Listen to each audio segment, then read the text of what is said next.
Gilles Seguer, je suis assistant au Centre de méthodologie universitaire de l'Université de Bruxelles et également maître assistant à la Haute École de Bruxelles au sein de son institut pédagogique d'Eufré. Je m'occupe principalement de cours dont l'appellation large est maîtrise de la langue française. Il s'agit de cours qui visent à développer les compétences langagières, c'est-à-dire les capacités des étudiants à maîtriser en contexte la langue écrite et la langue orale. Alors cette contextualisation est extrêmement importante puisqu'il s'agit de délivrer un enseignement professionnalisant, c'est-à-dire de rendre les étudiants opérationnels sur le terrain et en même temps, et c'est là sans doute la spécificité, de faciliter leur passage de l'enseignement secondaire à l'enseignement supérieur. Cet enseignement, ces cours d'activités liées aux pratiques langagières sont principalement basés sur des documents authentiques, c'est-à-dire des écrits de spécialité, des ouvrages spécialisés, des articles scientifiques de spécialité, toujours contextualisés, si possible mis en perspective de production nouvelle. J'ai participé à l'atelier numéro 1, atelier qui se consacrait à la question de l'extension des publics touchés par des activités de promotion de la réussite. Et j'ai trouvé cet atelier extrêmement intéressant et j'en ai retenu d'abord une grande expertise de terrain des différents intervenants dont on s'aperçoit vite qu'ils sont au contact réel des besoins des étudiants et qu'ils sont attentifs au suivi des différents défis qui se posent à l'université. Et j'en ai retenu aussi la nécessité d'interroger l'institution, l'université, sur sa fonction, sur sa mission. Est-ce qu'elle s'inscrit encore et toujours dans une mission de sélection ou dans une mission de formation? Quelle est la part réservée à chacune de ces deux missions? Interrogation qui n'est pas sans aller avec une interrogation du métier d'enseignant.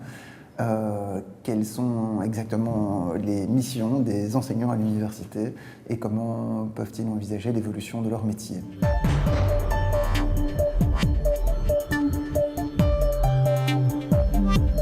De cette journée de formation et du travail dans notre atelier, la nécessité d'envisager le travail sur les compétences langagières dans une perspective de formation et non plus simplement une perspective de remédiation.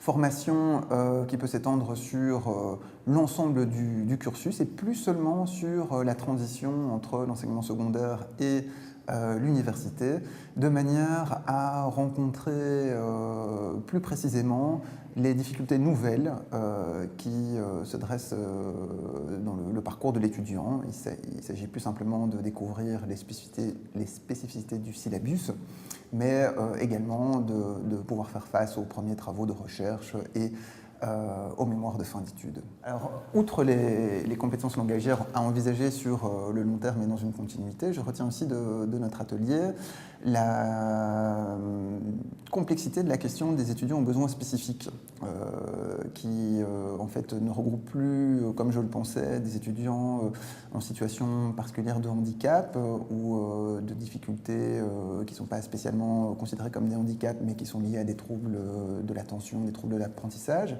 mais qui est en fait une question beaucoup plus large.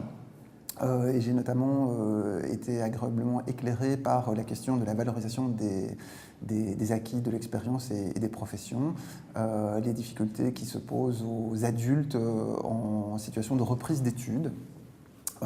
C'est quelque chose de nouveau dont je n'avais pas entendu parler.